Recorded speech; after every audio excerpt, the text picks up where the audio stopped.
Saya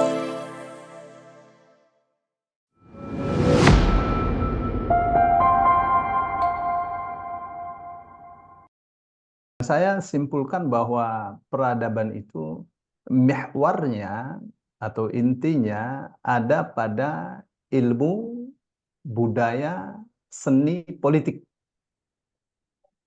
Tapi semuanya itu pusatnya di ilmu pengetahuan. Pusatnya di ilmu pengetahuan.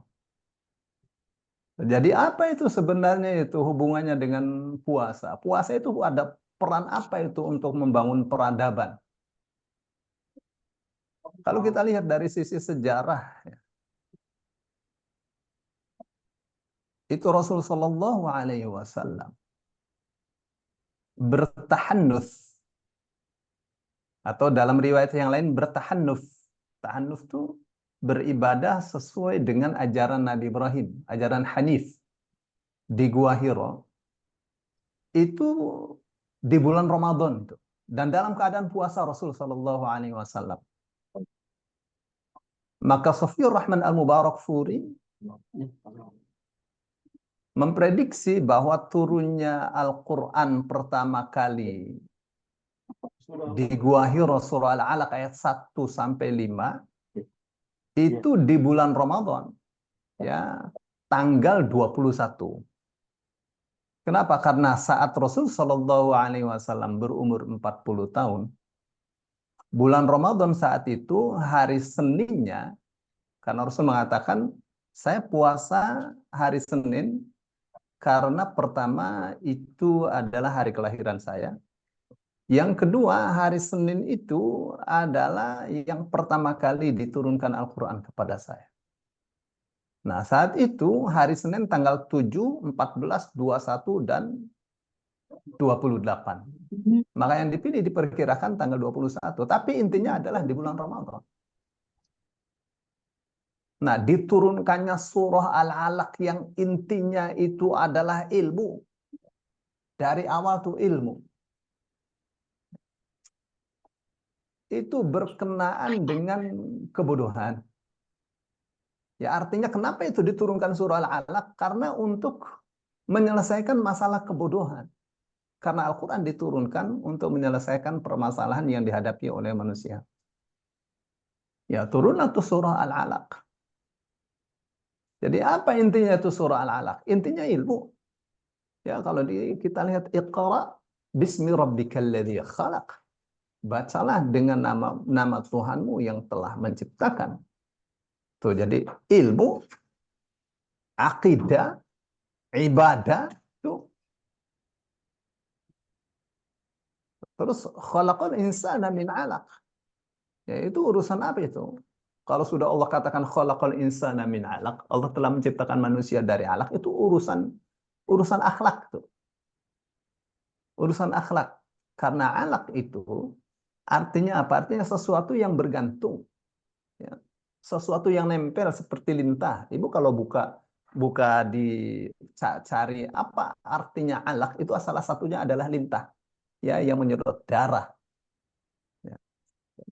Tapi itu satu pelambangnya bahwa akhlak itu penting itu.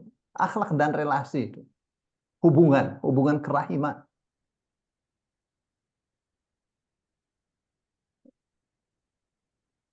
Jadi kalau Iqra bismi rabbikal ladzi khalaq, khalaqal insana min 'alaq. Diulangi kata khalaq itu juga satu isyarat itu, ya, bahwa Allah itu sangat produktif sekali.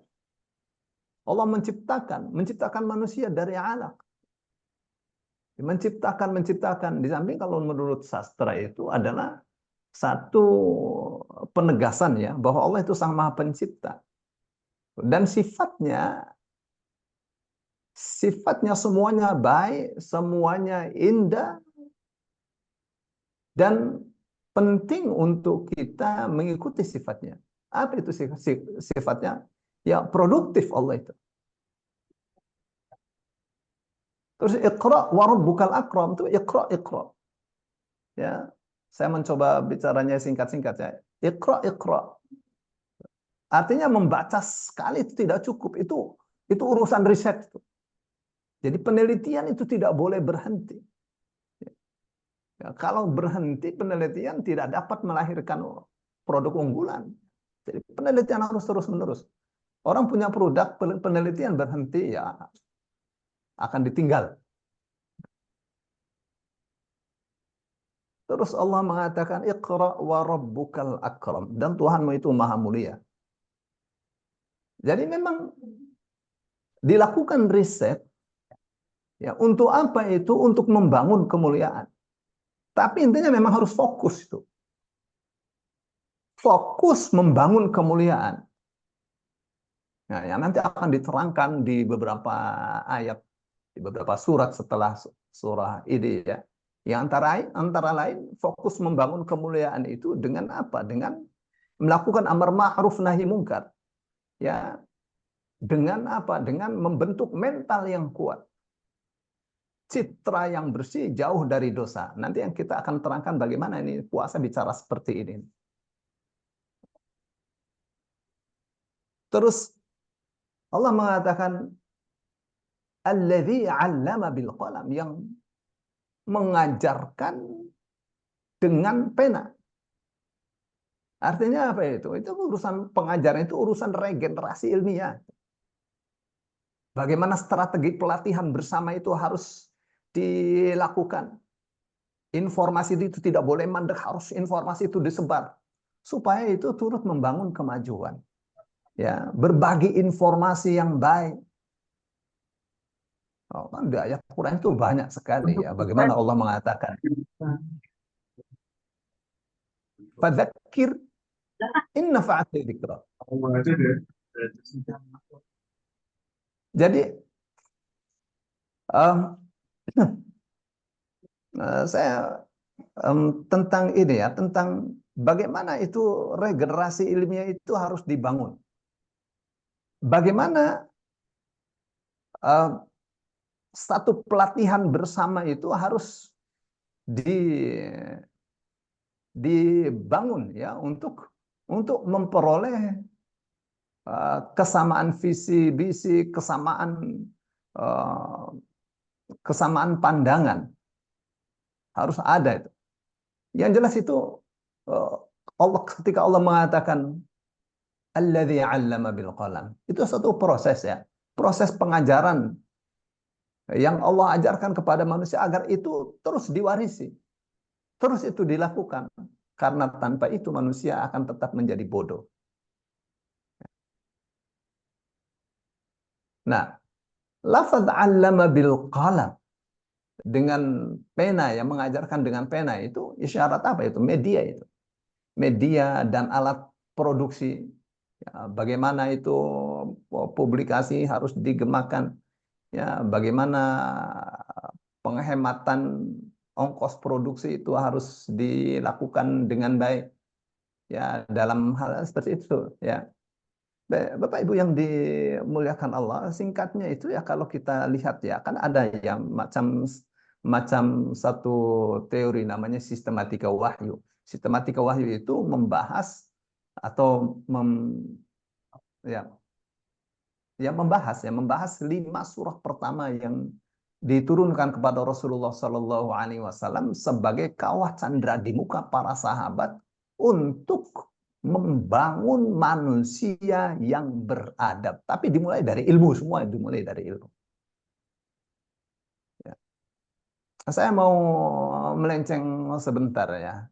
Itu ada satu ketika ya, Muhammad Rashid Ridho, dia dapat pertanyaan ya dari mahasiswa-mahasiswa dari Jawa, dari Malaysia, dari Brunei itu. Dia katakan, Syekh, itu Al-Quran mengatakan bahwa kejayaan itu milik umat Islam. Tapi kita di Jawa, kita di Indonesia itu terbelakang, peradaban kita terbelakang.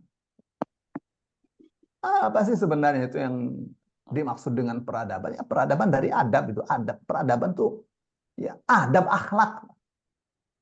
akhlak, budaya, seni. Ya. Tapi semuanya ini sumbernya dari ilmu itu, dari ilmu. Ya, jadi semakin tinggi ilmunya, semakin tinggi peradabannya.